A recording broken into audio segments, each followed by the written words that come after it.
Oke, ketemu lagi dengan saya untuk pelajaran guiding. Hari ini topik kita adalah transfer in dan out. Tapi untuk hari ini kita akan hanya membahas transfer in, yaitu penjemputan. Transfer in sendiri didefinisikan sebagai suatu bentuk pelayanan penjemputan wisatawan dari terminal kedatangan menuju tempat penginapannya. Penjemputan wisatawan yang dimaksud tidak tertutup hanya wisatawan asing, tapi juga wisatawan domestik. Nah, terminal kedatangannya tidak tertutup kemungkinan hanya pada bandara, yaitu kalau di Indonesia, di Jakarta adalah Soekarno-Hatta untuk internasional, dan tidak menutup kemungkinan juga penjemputan dilakukan di Pelabuhan Tanjung Priok. Ini umumnya untuk tamu cruise, ya. Kemudian ada juga terminal kedatangan dari stasiun, yaitu mereka yang menggunakan kereta. Umumnya jemputnya di stasiun Gambir, khusus untuk kereta eksekutif. Dan tidak menutup kemungkinan juga menjemput di terminal kedatangannya itu, yaitu terminal. Nah, biasanya di Jakarta itu yang besar ada di Pulau Gebang dan juga Kampung Rambutan dan juga Pulau Gadung, ya. Nah, untuk tempat menginap tidak melulu hanya di hotel, tapi juga bisa kita mengantarkan di Wisma, ya. Wisma itu saya pernah menjemput misalnya atlet-atlet sewaktu Asian Games. Nah, kita jemput mereka waktu di airport, tapi kita tidak mengantar ke hotel, tapi kita mengantar ke Wisma Atlet, yaitu di Kemayoran. Oke, kemudian ada juga rumah pribadi, memungkinkan, ya. Kemudian juga ada lodgement, ya, atau perkemahan. Misalnya waktu itu saya mungkin pernah jemput tamunya itu adalah anak pramuka, karena akan diadakan satu acara besar di perkemahan Cibubur. Jadi saya jemput dan saya antarkannya ke perkemahan Cibubur. Kemudian 3 tahap dalam transfer in. Nah, dalam banyak hal kita pasti mempunyai tahapan dalam menyelesaikan suatu pekerjaan, termasuk dalam menyelesaikan pelayanan atau pekerjaan transfer ini selalu dengan tahap persiapan, selalu ada pelaksanaan dan juga laporan. Nah, untuk saat ini kita bahasnya persiapan dahulu. Persiapan untuk transfer in, pertama adalah mempersiapkan arrival information wisatawan dari travel. Ya, jadi begitu kita dapat pekerjaan untuk menjemput, kita harus mendapatkan arrival information. Siapa yang memberikan? Yaitu travel yang memberikan pekerjaan tersebut. Ya. Nah, bila ada kekurangan dalam informasi itu, tugas kita untuk melengkapi.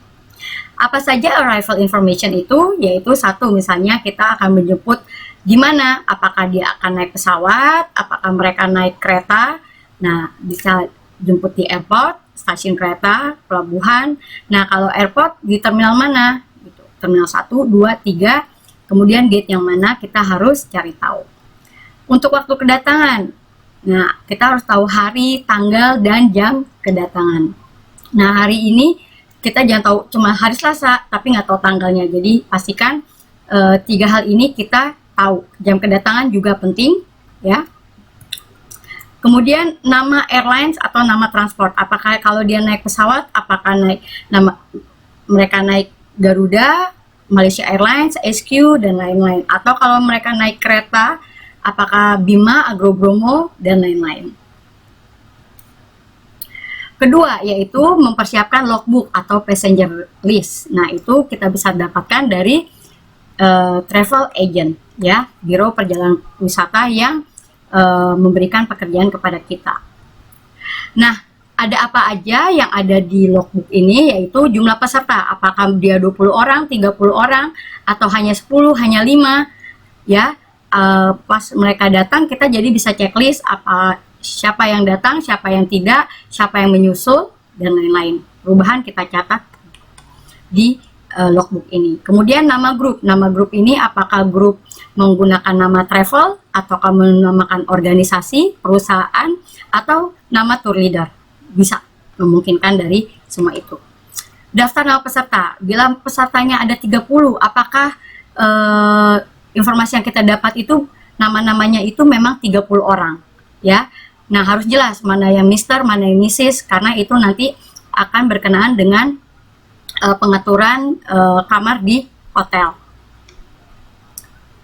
Kemudian ada juga room list. Nah, room list ini apakah dia nanti twin, ya, kemudian apakah single atau queen, king, itu nanti ada dijelaskan di logbook itu, ya, dari room list yang diberikan oleh travel agent.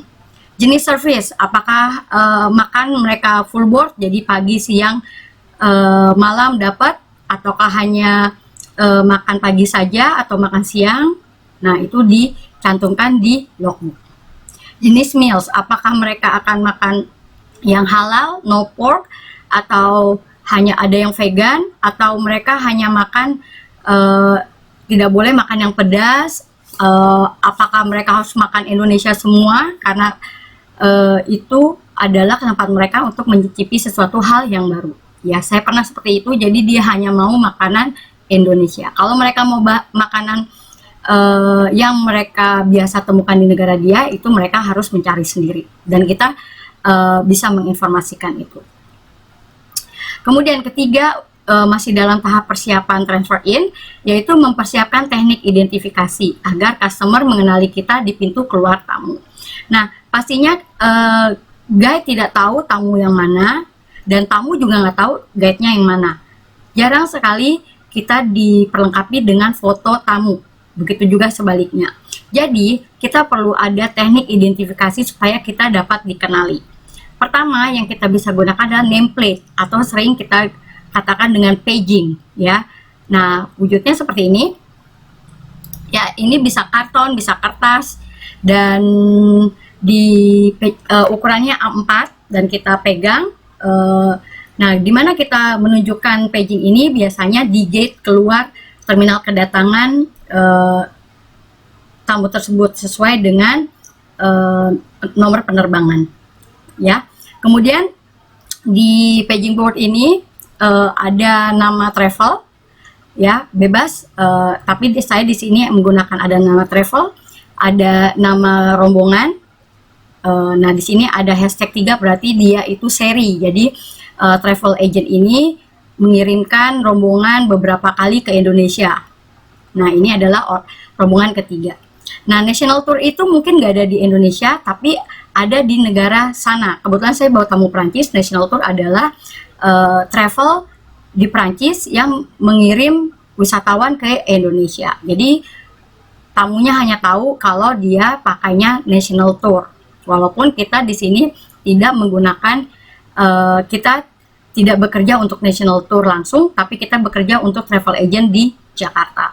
Nah, di sini kita juga cantumkan nama dari penerbangan, ya, tanggal, maksudnya waktu, ya. Jadi kadang kita lagi jemput terus kita ngelihat information board terus berubah, lupa lagi. Jadi ini sebaiknya ditulis. Kemudian tamunya akan menginap di mana. Jadi ini sebenarnya lebih bebas, tapi yang pasti tulisannya harus bisa dilihat dari kejauhan, mudah dikenali. Teknik identifikasi lain yang bisa kita gunakan selain paging yaitu ada name tag. Nah, ini adalah name tag, ya, name tag yang digunakan. Kemudian ada uniform, ini contohnya uniform yang digunakan, ya. Ada badge, sign, dan lain-lain. Kadang ada yang pakai bendera, boleh, ya, selama tamu itu bisa mengenali kita. Tapi yang umum adalah paging, dan juga nanti kita bisa memperkenalkan diri sambil menunjukkan name tag. Good morning ladies and gentlemen, I'm Mary, I'll be your guide, and kalian kita tunjukkan name tag-nya.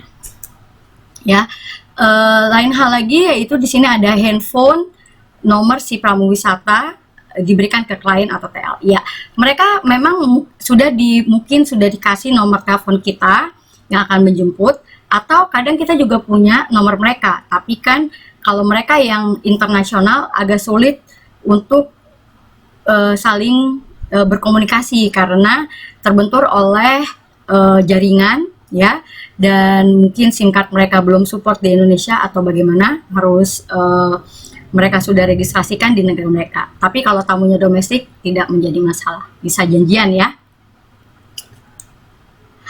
Kemudian hal keempat yaitu real confirmation.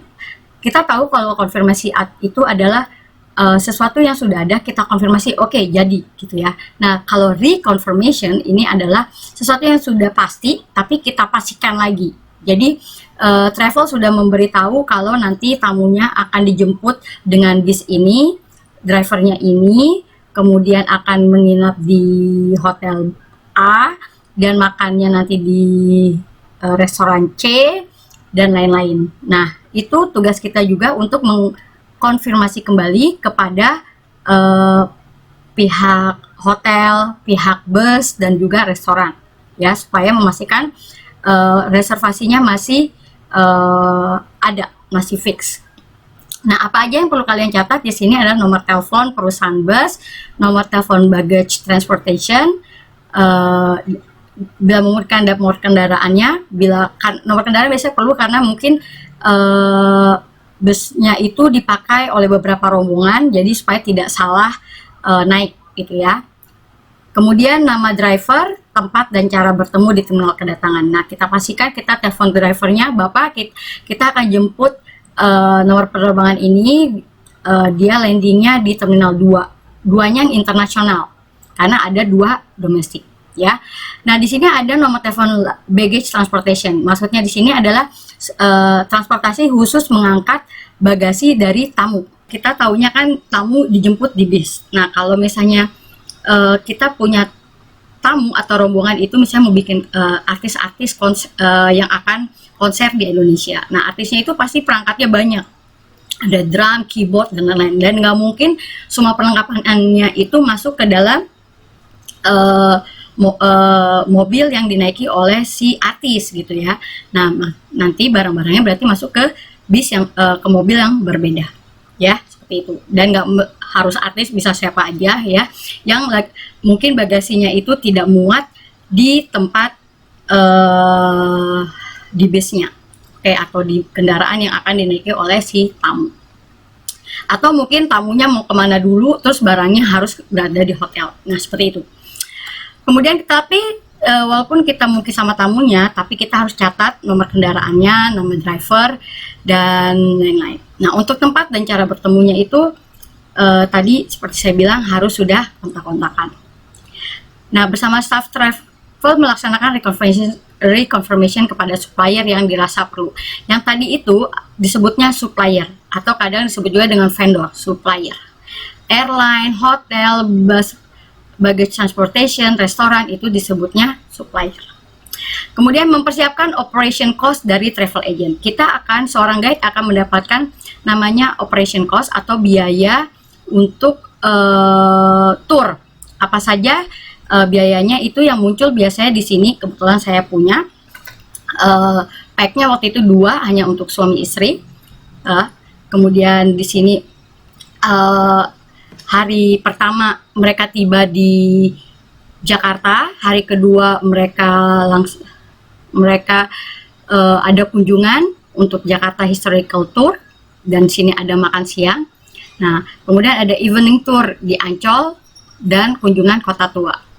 Kemudian ada free program di mana saya tidak diperlukan, jadi mereka bisa explore sendiri. Departure Jakarta Transfer Out, dan sini saya mengantar pulang.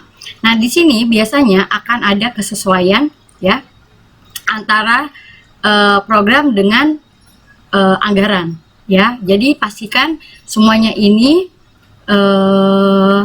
ditawarkan ke tamu, dijalankan ya. Soal nanti misalnya saya tidak mau ke Sunda Kelapa karena panas, itu urusan nanti. Tapi kita ajak, kita ada program ke Sunda Kelapa, dan kita harus yang membayarkan itu semua karena sudah termasuk di sini ada donation petak 9 karena ada kunjungan ke salah satu kelenteng di Chinatown ya. Nah, ada lunch, semuanya itu kita bayarkan. Oke. Ya, Dan tahap selanjutnya itu mempersiapkan itinerary dan informasi atas dokumen yang akan diterima dari wisatawan. Jadi biasanya wisatawan dan tour leader sudah punya voucher. Jadi untuk memastikan yang bersangkutan yang melaksanakan tour, biasanya kita punya buktinya pakai voucher. Ya, karena travel pasti akan memberikan voucher supaya orang atau tamu tersebut bisa melaksanakan voucher tersebut dengan memberikannya nanti kepada guide. Kemudian berbagi fasilitas terminal yang tersedia dimanfaatkan secara efektif untuk memenuhi keperluan wisatawan. Oke. Nah, di sini fasilitas pada saat mereka tiba, kita harus cari tahu tuh nanti selain kita menunggu bus, mungkin mereka akan membutuhkan informasi, mereka mau nukar uang ke money changer, ya, misalnya ke toilet, walaupun di dalam sudah ada, kemudian toilet, money changer, ya, dan juga SIM card, ya, tempat penjualan SIM card. Nah, ini biasanya yang suka ditanyakan pada saat kita menjemput tamu, ya. Untuk toilet nggak ada masalah karena bisa cepat, dan money changer juga cepat, ya, dan banyak. Nah, jadi masalah kalau rombongannya itu 30, 20 sampai dengan 50 orang, terus mereka mau urus SIM card yang harus SIM card paling cuma 3 orang, lebih baik disarankan tidak saat itu. Tapi nanti saja kalau sudah di hotel, kita informasikan di mana bisa mereka membeli SIM card, karena kalau tidak tamu yang lain akan menunggu terlalu lama, karena biasanya untuk SIM card ini memang sudah ada di bandara, tapi untuk pengaktifannya itu tidak cukup hanya setengah jam, bisa sampai dengan 40 menit, dan itu kemungkinan tamu yang lain akan keberatan sekali kalau disuruh menunggu. Itulah tadi tahap persiapan yang dilakukan pada saat transfer in. Selanjutnya kita akan bahas untuk pada saat tahap pelaksanaan. Terima kasih.